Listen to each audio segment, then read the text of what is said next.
Hello, everyone out there. I'm Deb Andraka. I am a candidate for Wisconsin State Assembly in the 23rd District. And thank you for joining us for Science Night. We're calling it that because my good friend, Lauren Ancel Meyers, has graciously agreed to join us. Lauren and I have been friends for a very long time, but you might know her from all the places that she's been in the New York Times and on NPR because she is a leading scientist on global pandemics. So say hello. Hi, everyone. I'm going to give you your official introduction, okay, and then we'll start the actual talk.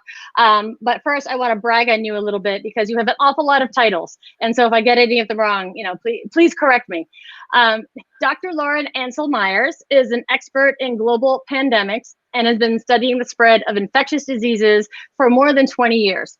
She's an epidemiologist, a professor of integrative biology and statistics. She's the director of the COVID-19 Modeling Consortium at the University of Texas at Austin. She runs the Meyers Lab, yes, named after Lauren.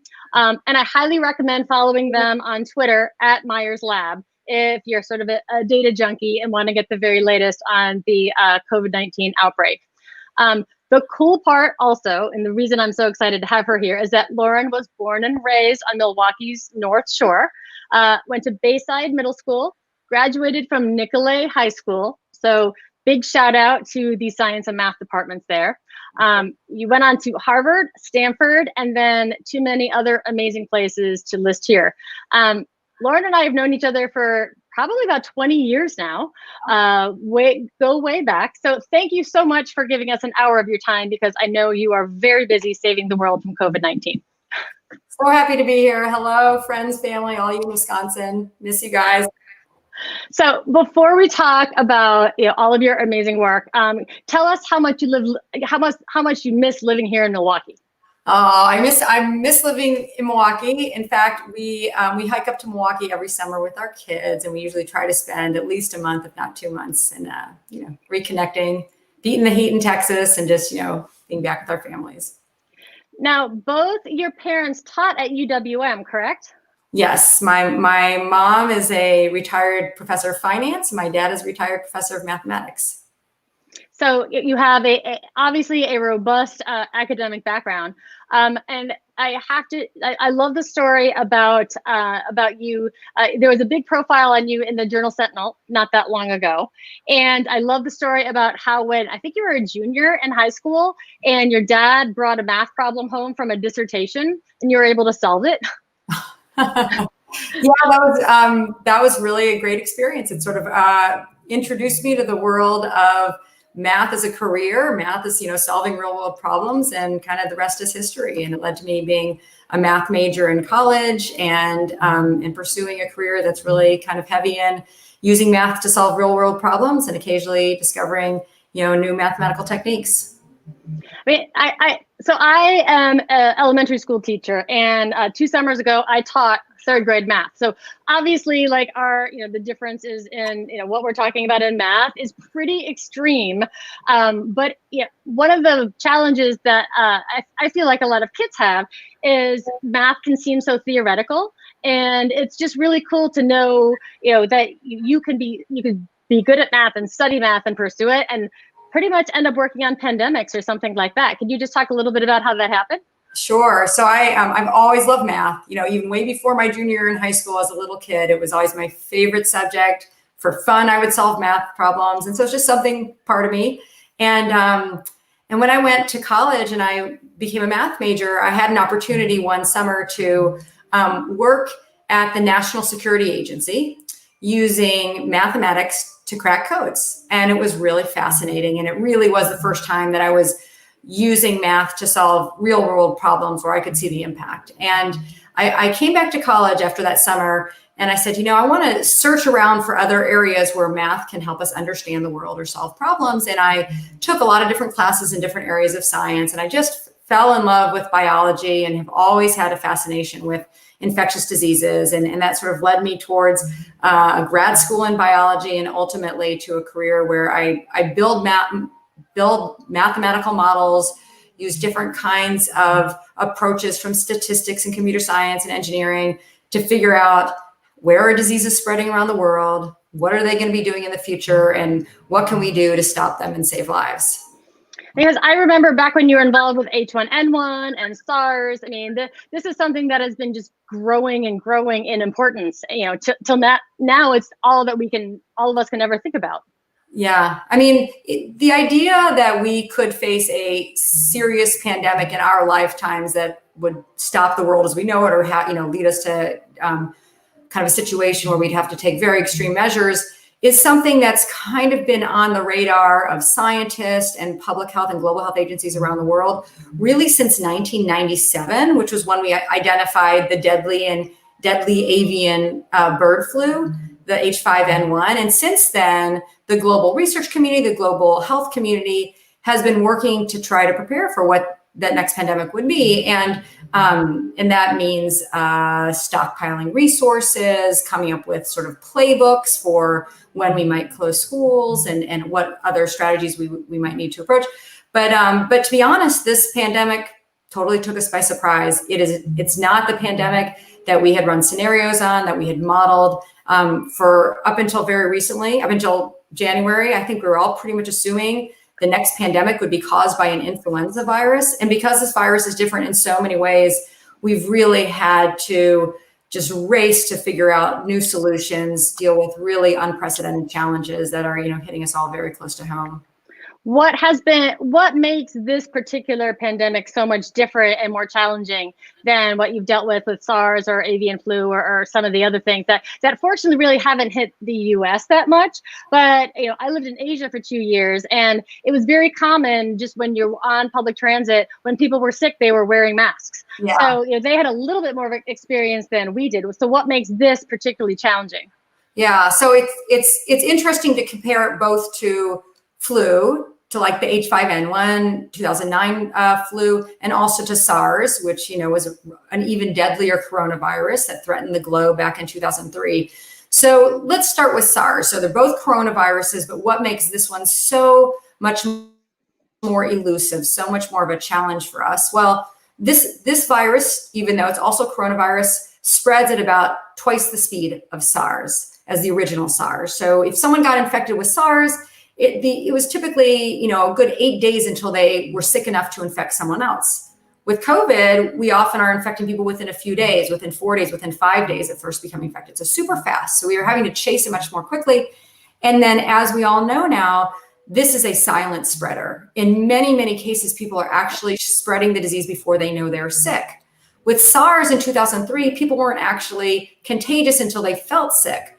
So that means if somebody was infected, we had a good 8 days to track down anyone they could have possibly come in contact with and isolate them. Now, if we happen to test somebody, we happen to track down the people that they could have exposed, they may already have spread to other people who may already be infectious themselves. So it's just the pace of transmission and the stealthiness of transmission is so much more extreme with COVID than it was with SARS. And then in comparison to influenza viruses, which, that's really where a lot of our preparedness efforts have been focused on, with planning for flu pandemics, we've been banking on a fast vaccine pipeline. We've been sort of banking on what happened in 2009, which was, from the moment we identified the virus, it was about maybe 6 months until we were able to start injecting people with effective vaccines that were safe.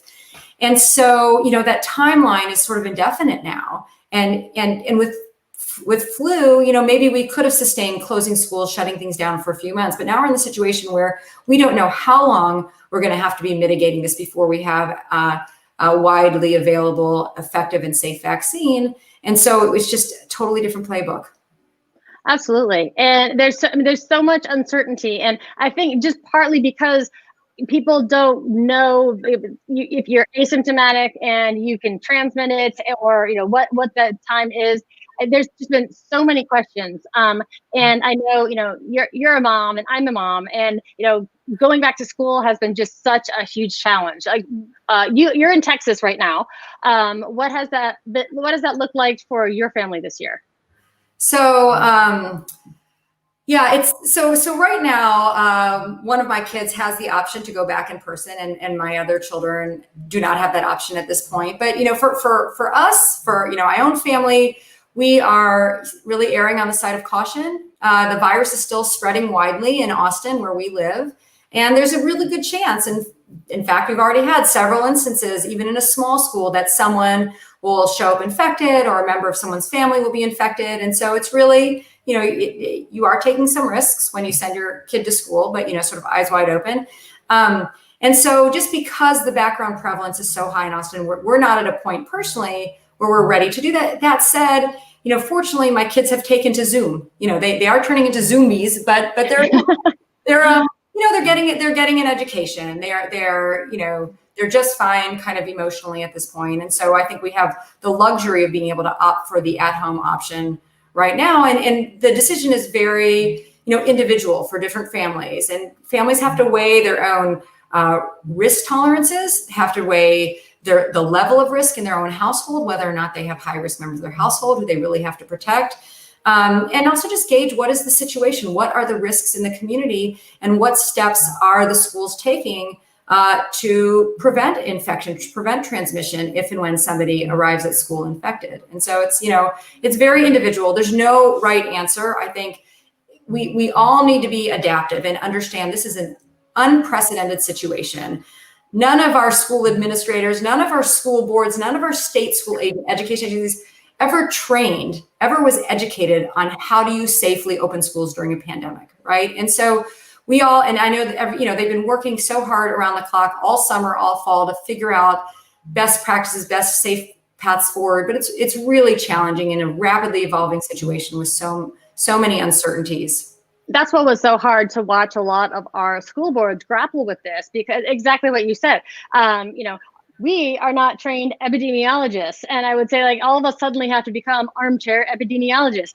And we have, you have lay people combing through all of these reports and trying to make sense of, what is my family's risk tolerance? Because in so many cases, we don't have guidance. I know here in Wisconsin, we did have a Badger bounce back plan, and that was struck down. We're not getting a whole lot from the federal government. What would you like to see that we're not seeing either on a state or a national level? Well, I think everybody desperately needs guidance, and I think there are some resources you can look to. So the National Academy of Sciences put together a document providing some guidance. The CDC provides some guidance, and some public health agencies at a local scale and state scale have done a really good job of providing strategies for opening schools safely, playbooks for what you might do if and when you face different scenarios with cases, guidelines for how to pod, how to protect the health of high-risk individuals. And so I don't know what is available in the Milwaukee area or in Wisconsin, but for example, Austin Public Health, where I live, has a great 20, 30-page document that is applicable everywhere, that happy to share with you and your school district, but that just really helps, I think, helps schools understand, and also helps them justify decisions they make when they're facing a lot of pushback from parents, from teachers on both sides, those who want to aggressively get back to school and those who are so fearful about, coming back onto campuses. Well, and I should mention to everyone who's watching as well, if you have questions, please put them in the chat box. We would be more than happy to answer them on, back to school viruses, what things look like. We have this Wisconsin-Texas connection. I can't speak to the rest of the state or the rest of the country or other states. I can speak to the 23rd district. But I know there's been an awful lot of questions. And one of the reasons that I was so excited that Lauren agreed to come here is the New York Times report that you did. And I think we have a picture of it, which I thought was really cool, because you talk a little bit about how you did this. It was designed to help parents calculate their risk for sending their kids back to school. It was designed really to both help parents and families understand the risk of sending their kids back, but also to help schools think through when it might be safe to bring part or all of their student body and their faculty back onto campus. And it really, the project for the New York Times really originated by local requests from schools in Austin saying, hey, if we open up school in a few weeks, what is the chance that someone might show up in the first week or the first month infected? And in fact, maybe more than one person even. And so we in guiding schools sort of locally at first in Texas, and then guiding our state education agency in Texas, we sort of we came up with a framework to help think through the risks. And really there's sort of three things that schools and organizations that are guiding schools need to think about. The first is, what is the chance that people will show up in the first place on campus infected, be it students or faculty or staff? The second is, if somebody does show up on campus, what is the risk that they'll spread virus to other people while they're at school?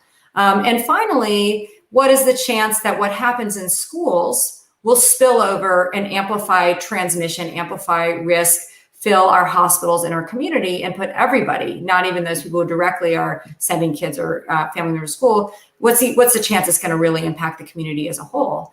And each one of those sort of takes a different kind of thinking and a different kind of analysis, but all should be considered, when deciding when to open schools, how many kids to bring, how to open schools. And that map really just addresses the first risk. What is the chance that people will show up infected on day one or week one? And that's really going to strongly correspond to how much the virus is spreading in the community. And the way we made these calculations is, we do some fancy math and some of the forecasting we do, but what we did for this map is really simple. We just used the reports of how many cases there had been in the county, in each county over the last 7 days. You can find those online at the New York Times. And we extrapolated. We know that, of course, not every single case is actually detected and reported. Not everybody goes and gets tested, particularly people who have mild or asymptomatic cases. But what we've been able to estimate from data all around the country is that depending on where you live, you're probably counting somewhere between 1 in 3 and 1 in 10 cases, right? So 1 in 10 people actually go get tested and confirmed. And so we take the numbers that are reported, and for example, the New York Times, and we multiply by 3 and we multiply by 10. And that kind of gives us a lower bound and an upper bound for how many people are probably infected right now in our community. And then from there, you can say, okay, well, if 2 out of every 1,000 people in your community, in your county are infected right now, that means if you have a school where you have, 1,000 students and staff coming back, there's a good chance you're going to see about 2 people show up infected in just the first week alone. And that then contributes to kind of the risk that they will spread the virus to others. And it also contributes to the likelihood that things are going to be disrupted, that you're actually going to have to close down grades or close down schools. So, in order to both make school feasible, without a lot of disruptions, and to protect the health and safety of the people in schools, it's good to kind of limit or hold off until it's safe to open schools. And if you can't do that, then to do what we call cohorting or podding. One of the nice features of that New York Times map was that the user could actually click on the size of their school. So you could see what's the risk that somebody will show up if you are bringing 1,000 people to campus, 500 people to campus, 100 people to campus. But we also included, what if you're subdividing the people coming to campus into pods of just 10 people? Well, then the risk goes way down, right? The risk that an individual show up in a pod of 10 is quite low because it's just 10 people showing up. And while a school as a whole still has to worry about all 100 or 500 people on campus, you as an individual or a parent who has a child in a pod, your child isn't being as exposed. Your child's only being exposed to 10 other people. And even though the school has to worry about all of their pods, if they do end up having a case in a pod, they don't have to send everyone home. They just have to send the pod home for a little while. So one of the things that tool is meant to help people think through is the benefit of podding, is how podding actually makes it more feasible to bring people back to campus, even when the level of virus in the community is moderate or high. In my kids' school, my 2 daughters are in Whitefish Bay, and they have, you can do an all virtual model if you have vulnerable people in your household, and then they split the classes out, so the classes are very low. So is that what you would call a pod? What I hear a lot, it's call it the AABB model. Would that be a pod? You know, what you really have to think about with pod, so strictly speaking, the pod or the cohort is limiting a kid's interaction to 9 other people total. So if a high school is limiting the number of kids in each class, but the kids are still mixing with one group for English and one group for physics and one group for social studies, then actually there's a little bit more exposure. You really have to kind of sum up how many kids over the course of a day or in a typical week does my student come in contact with. But you don't have to do perfect potting to reduce risk, right? The hybrid model that you've described to me reduces the risk a lot relative to the baseline of just everybody goes to school. And of course, wearing masks, keeping kids spaced apart. And importantly, one thing I think that's overlooked in some schools is doing what you can to prevent the kids from eating and talking to each other and eating close to each other, right? Because that is the time of day when they take off their masks. There's saliva coming out of their mouths. They're probably talking a lot because they haven't been able to talk all day.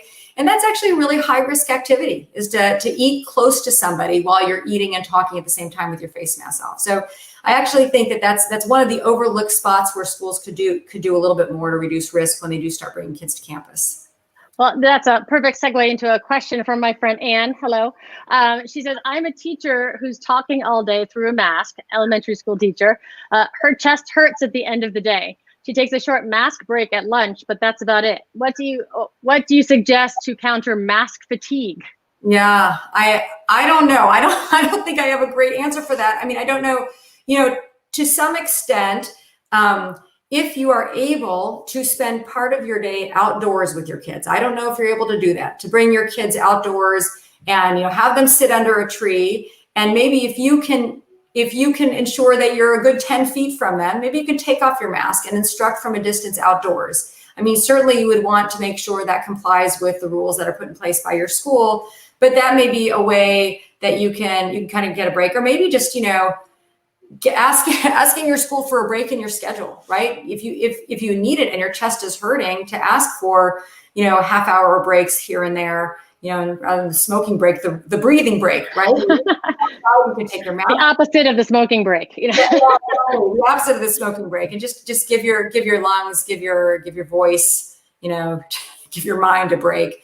But I think, you really do need to look out for your physical and your mental health. It's very stressful right now, to, like you said, be in a mask all day and, just all the other strains, and just kind of ensuring you're carrying it all out safely.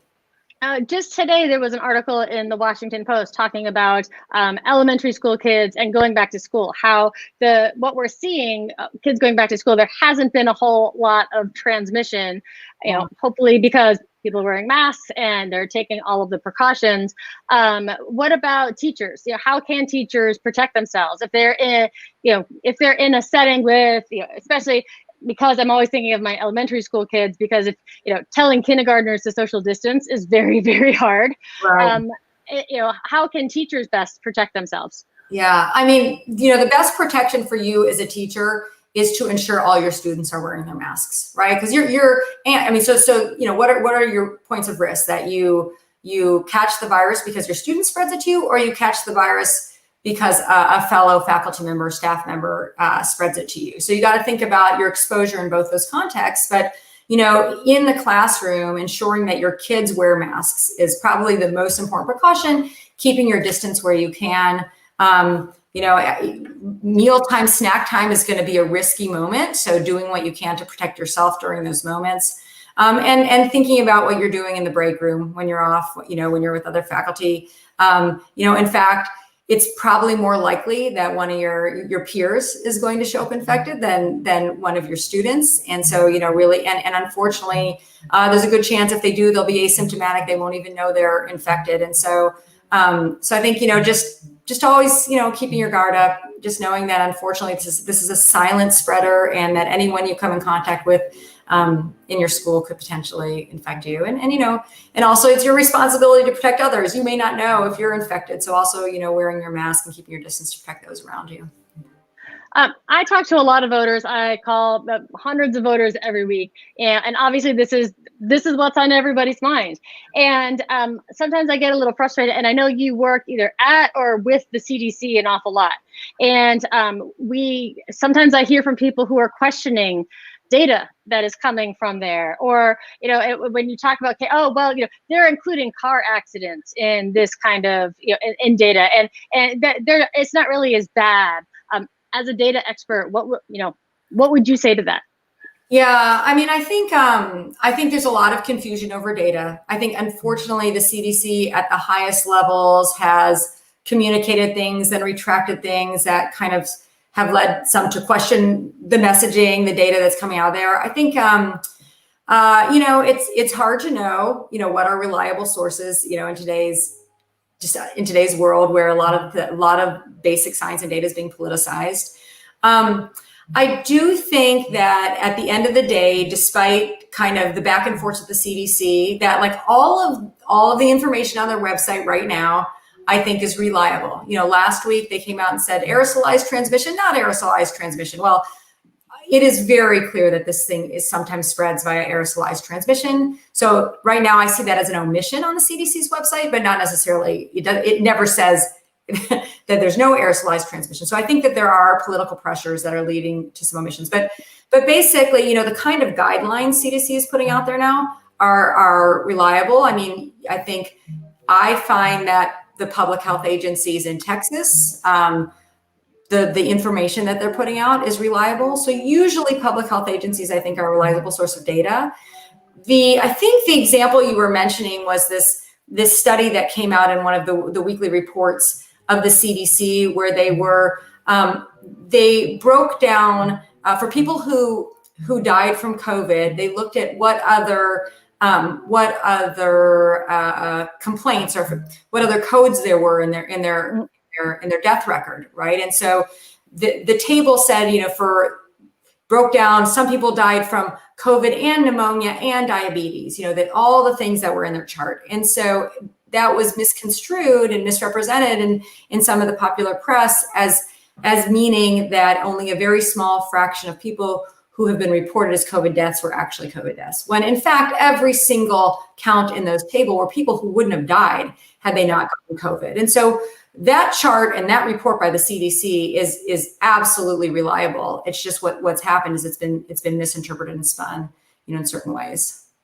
So Stephanie has a question, which I'm seeing as probably the next frontier in now that we've gone back to school. Do you have thoughts on outdoor sports activities? Yeah. So, I mean, in general, things that we do are better done outdoors than indoors. And everything we do should be done with a mask, at this point in time. I think you have to assume that, when the virus is spreading widely, like it is in Milwaukee and like it is in Austin, you have to assume that when you get together with a group of people, that there is a chance that someone in that group is infected. So if you are sending your child to go play football or volleyball or basketball or whatever it is, you should do that under the assumption that there's probably another kid there who's infected, or if not, there might be one there, a month from now. And so any precautions that, as you think about if you should do it and what kind of precautions you should put in place, the best way to think about it is like, what should we do assuming that there's, someone's going to show up infected one of these days? And so what does that mean for sports outdoors? Well, the extent to which kids can maintain physical distance. One of my sons plays in a soccer club, and right now they've cohorted them, no more than 10 kids to a pod. They have to wear masks, and the only activities they're doing at this point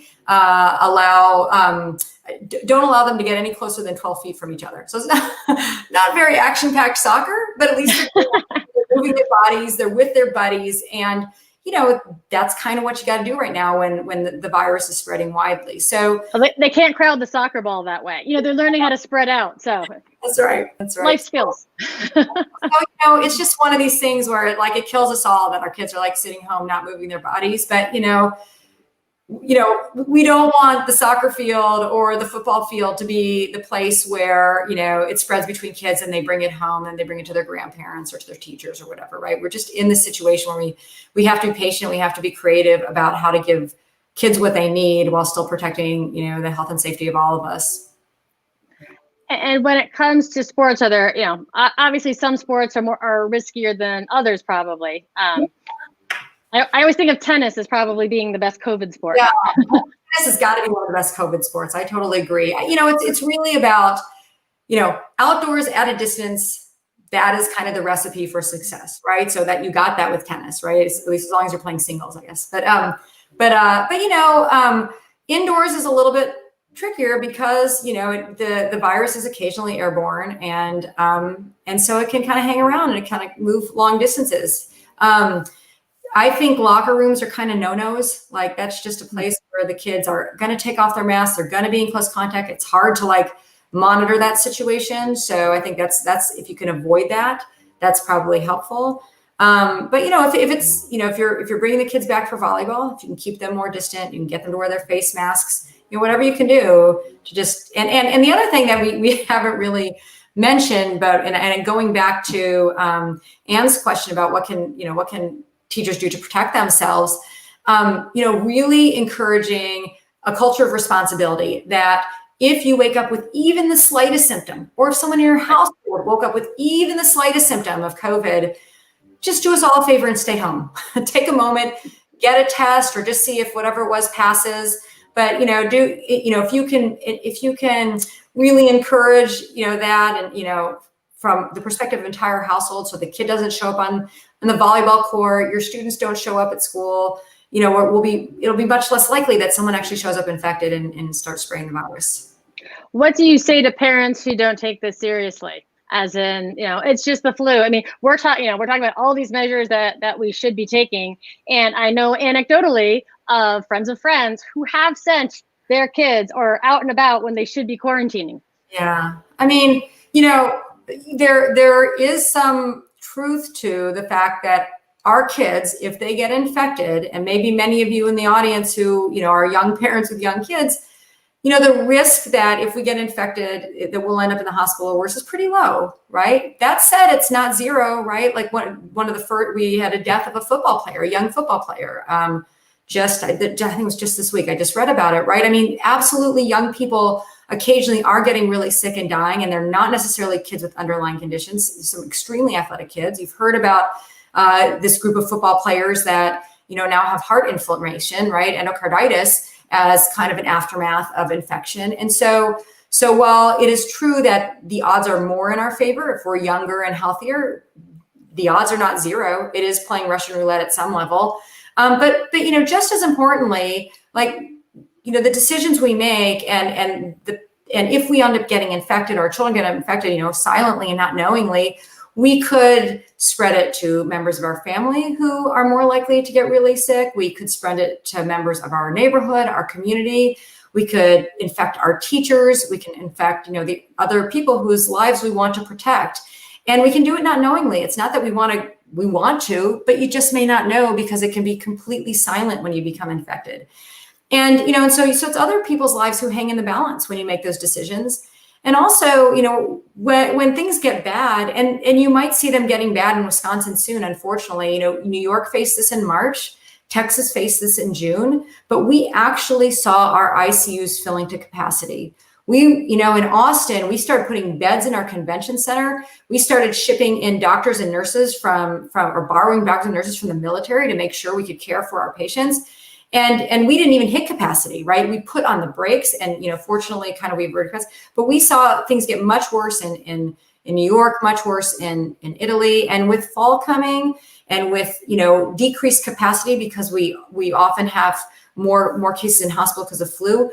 We could be in a situation as communities where we don't have access to safe and safe and rapid healthcare, not just for COVID, but for anything else we need healthcare for.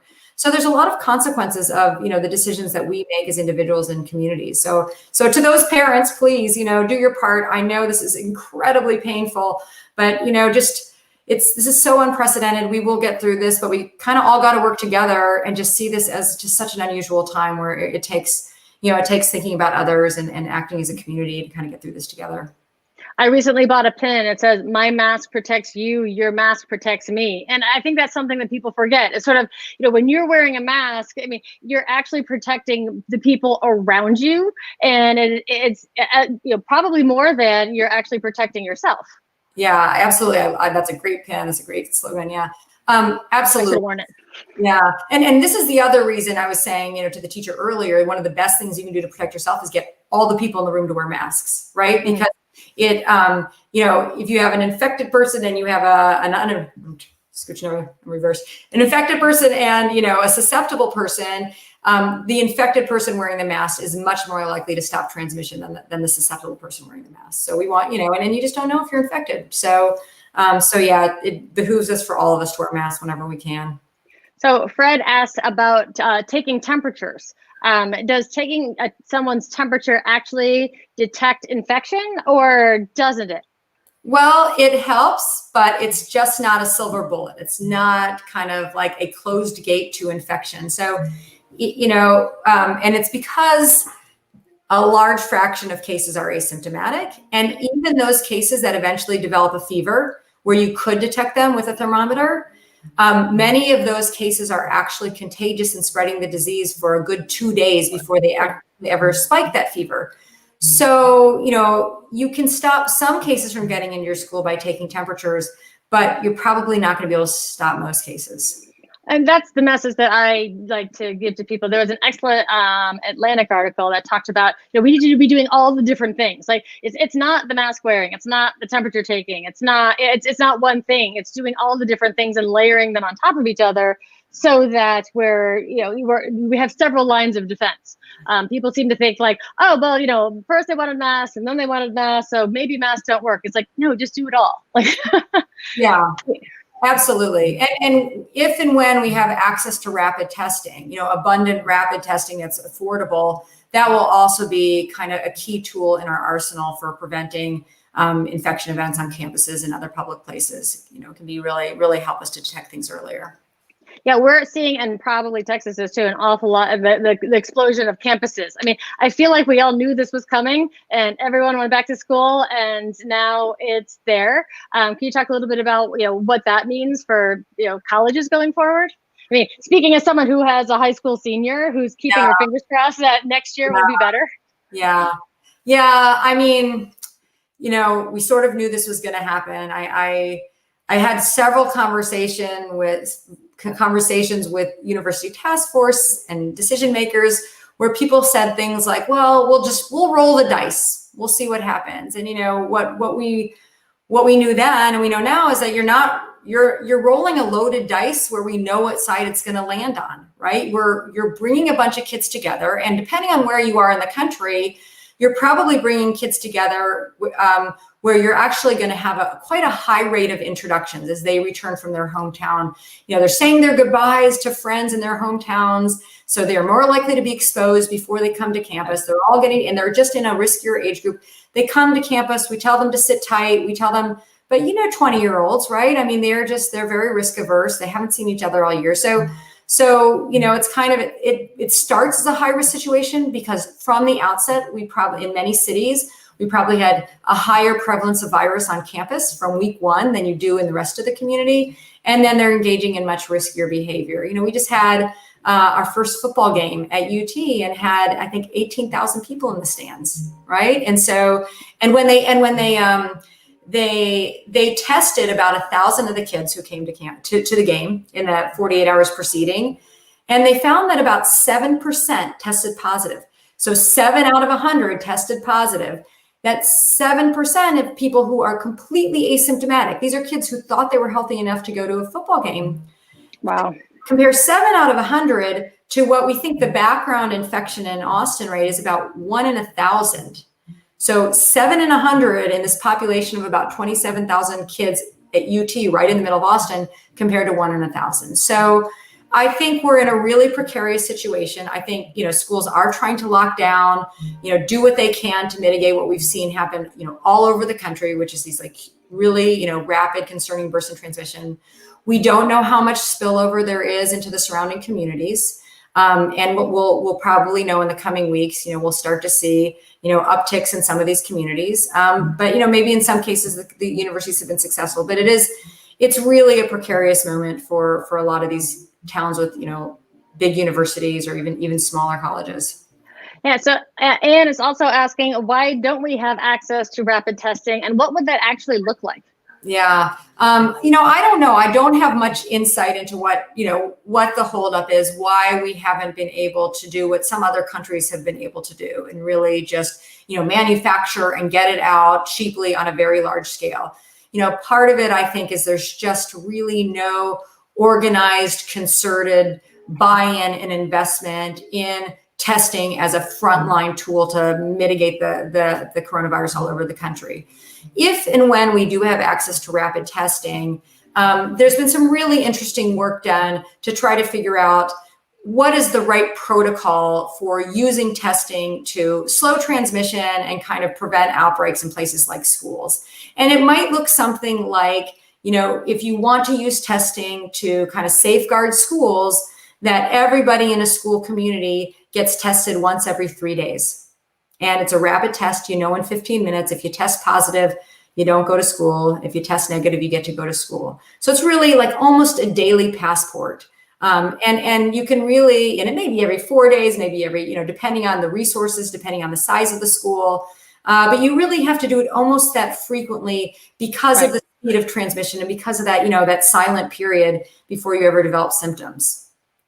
So I know in New York, for example, I mean, they obviously were the epicenter for a very long time. And now their daily case rate right now is down around like 500 or something. I mean, it's rather impressive as opposed to Texas or Wisconsin. And you could say that they learned their lesson. So what are they doing right now that other states could learn from, without having to go through the terrible, terrible situation that they had at the beginning of this crisis? Yeah.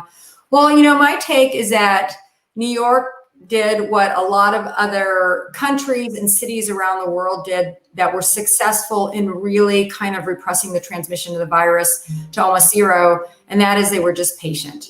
Once they shut things down, because it was so tangible for them, so horrific what they experienced, I think they were willing to be patient. They were willing to kind of keep things locked down, continue to shelter in place, or really be cautious, wear face masks when they go out in public, do all the things at a much higher level of adherence and for much longer than the rest of the country. In Texas, we did a really good job during our stay-home period. So we didn't even see, we shut down like much of the country did before we really had many cases nearby. So what you see is this, the flat beginning of the curve in April. That was basically, we had a few cases and then we just stayed home from like March 24th through the reopening of America on May 1st. But the thing was, when we decided to reopen reopen Texas, when, Trump encouraged the reopening of America, we were nowhere near zero. We held things in check, but we held things in check at a level where there's still quite a bit of virus circulating in the community. So as soon as we kind of lifted our guard, it started spreading widely. And, you see this dramatic uptick these are cases, happening in early June, right? And it was like we went from what looked like 0 to 60 almost overnight. Not only, and that was really a buildup. This is actually what epidemic curves look like. Even if we imagine that suddenly a virus started spreading widely today, a new virus, you wouldn't actually see a huge trend upwards for about a month because it takes a while for things to build up, and then all of a sudden. And what happened was at the same time that we saw this tremendous increase in cases, within a few days, we saw the exact same trend in our hospitals, that said, got them full within a few weeks. And so, if you wait until you get to the point where the cases are trending alarmingly upwards and the hospitalizations are trending alarmingly upwards, if you wait till then to put on the brakes, you've waited too long, because it'll take a little while for the slowing to have an effect and to actually kind of curb the alarming trends. So I think we have the Wisconsin chart as well, and you can almost see sort of, we have April and then a little bit trending down because everyone is at home, and then right at the end of May was when they lifted everything without any guidance, and it was sort of, every municipality and every person can decide for themselves. And And here we are. I mean, we're not at the actual numbers that Texas is, but it's also a smaller state. So yeah. And I mean, I think there are a lot fewer mysteries about this virus than there were in March, right? 1 + 1 = 2, right? If we engage in risky behavior, risky from the perspective of coronavirus, if we don't wear our masks, if we gather in large groups, if we go out even though we know we've been exposed or we're sick, the virus will spread faster. And if we are cautious and we encourage our communities to be cautious, then the virus spreads slower. I mean, it's pretty straightforward. And actually, there was I think it was a headline in the New York Times just earlier this week where they took a quote from someone and they put in the headline. It was something like, "We have no idea what's going to happen. This virus continues to be mysterious." And I just think that's not true. We know what's going to happen. And we also know that what's going to happen absolutely depends on the policies that our policymakers, enact, and the level, at which we all kind of operate. We all kind of work together to see our way through this. I think what a lot of us are worried about is the winter. And Wisconsin winters very well. And we've had this lovely summer. And I mean, actually, as Milwaukee summers go, this one's been amazing. And we've had the best weather. It's been really nice. But we know that pretty soon, all of being able to sit outside, because my kids like to get together with their friends outside 6 feet apart, and we're wearing their masks, and that's going to end because you can't do that when it's freezing. So yeah. Well, is this the moment where I tell my parents to come down to Texas for the winter? We all might come down to visit you at this point. So because I remember Thanksgiving is lovely in Texas, a nice 70s. So yeah, no, it really is a concern. It's, it's going to be a lot more challenging in the winter to kind of keep this thing at bay because we are going to have to be indoors. And so, the things we can do to keep our distance, to wear our masks, to stay home if we're not well, to be patient, to reach out to those people who are isolated and, just connect with them virtually, if not in person, kind of keep us all, carry us all through this winter. It is going to be really, really challenging. It's going to be compounded by if we're not doing a good job at slowing COVID, we're also not going to be doing a good job of slowing flu. On the flip side, if we're doing a good job of slowing COVID, we won't have a lot of flu. But if we also have a lot of flu spreading, it's going to make it much more complicated because and there's all those other garden variety viruses and allergies, it's going to be a little more complicated because right now, not a lot of other things circulating that give you the cough, the sore throat, the fever. But when there's a lot of things in the mix, it's going to be more difficult to kind of contain things. We have a question on herd immunity. I hear just let everybody get it so that we can get this over with. Thoughts on what does that mean? Yeah. So, I mean, so what is herd immunity? So herd immunity is the idea that, first of all, herd immunity only works if this virus actually is immunizing, meaning that after you become infected and recovered, you are mostly or partly resistant to being reinfected for some period of time, and we believe that there's at least partial protection. So, this virus should be somewhat immunizing after someone gets infected. So the idea with herd immunity is that after enough people become infected and immunized in the population, there just aren't that many people left to infect. And so at some point, before everybody in the population has got infected, the pandemic will just sort of peter out on its own, just because people have run out of people to infect, basically. And so, but that might require, that might not happen until 50% or more of our population have been infected. And if we had taken that approach back in March and just said, hey, you know what, let's just let this thing rip. And at the end of the day, we'll get through this in 3 months and we'll be done with it. Well, if we had done that, what a lot of the projections suggest is that, things across the United States would have looked way worse than Wuhan and New York and Italy. And we probably would have had, over 1 million deaths by the end of the summer. And so we certainly aren't going to do that, right? I mean, we will, no matter, even if you want to do that, everyone would have slammed on the brakes as soon as, our hospitals became total war zones. And so what does that mean, achieving herd immunity? Well, you could take sort of a pulsed approach, which is, kind of things are spreading and then we lock things down. And in fact, even though we're not necessarily deliberately doing that, that's sort of what's happening, in some communities where, probably there's going to be communities in Wisconsin where it's going to get to the point where you're going to have to put on brakes, as things continue to get worse. And so in some ways it's sort of happening in that way. The real, one of I think the real hopes is that by increasing adherence to face masks and these basic precautions, we will be able to kind of continue to relax things in terms of what we can do, and as schools and socially, without it's sort of not an all or nothing thing. There may be ways that we can kind of get back to life without just letting this thing spread, right? But that takes all the precautions we've been talking about.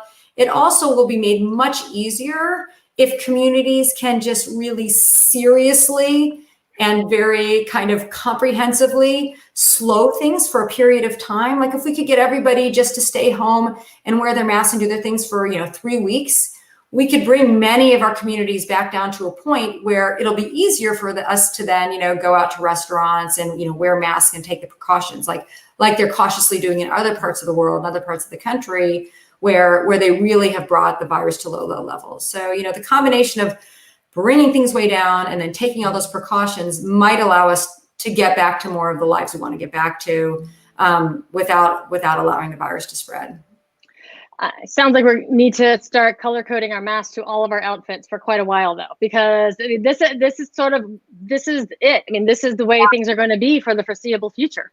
Yeah. Unfortunately, even the most optimistic folks in the, more towards the front line of vaccines are giving us kind of a long time horizon right now, right? So what would get us out of this besides, just sort of this precautionary behavior? Well, widely available, safe and effective vaccine. But, the latest estimates from CDC, Tony Fauci, FDA, we're probably talking about, not till sometime in 2021, really having, relatively high coverage. They haven't even started clinical trials for children, right? So it's going to be a slow road. But the other possibility is maybe there will be a drug that's discovered that makes it a less severe virus, right? That allows people, even if they do start developing more severe symptoms, basically saves their lives and prevents them from having kind of long-term, symptoms that impact their long-term health. So, that is another way out of this, but, there's nothing really, on the horizon that I'm aware of that's going to get us out of it, in the next couple of months. So, it's kind of patients working together and figuring out creative solutions to kind of balancing our health and safety with, getting back to our social and economic lives. So what would you say to our legislative leaders who want to get rid of Wisconsin's mask mandate? You probably won't be visiting here anytime soon, is what you're saying? I mean, it's such a cheap solution, right? I mean, I understand, and I was in many heart-wrenching conversations where, you really feel like you're trading off money in people's pockets, food on their table for like saving lives. And that's so hard because, you're also trading off, but masks are a free option, right? I mean, there is no negative, like economic, well, maybe some social, but like there's really no real large harms from wearing masks. And there are clear benefits from a health and safety perspective. And so, I understand when there are more, just difficult conversations and pluses and minuses when it comes to closing restaurants, closing other commercial establishments, things that, shutting down construction, things that really impact people's well-being. But wearing masks is an easy one, It's very low cost, and we can't have, I don't think, our economy can never recover until, we have healthy people. Yeah. Because we always have this trade-off between, do we wear masks or do we shut down the economy? But I mean, we just need to do everything that we can to keep people healthy because that's what powers the economy. That's right. If we can figure out ways to get people safely to work and to school, then we, and masks are absolutely kind of one of the most effective things at getting people, to school and to work healthy and safely. Well, I don't want to keep you because I know you have lots of really important COVID things to do, but I am so happy that you joined us. Last question though, what's the thing you miss most about Milwaukee and Austin?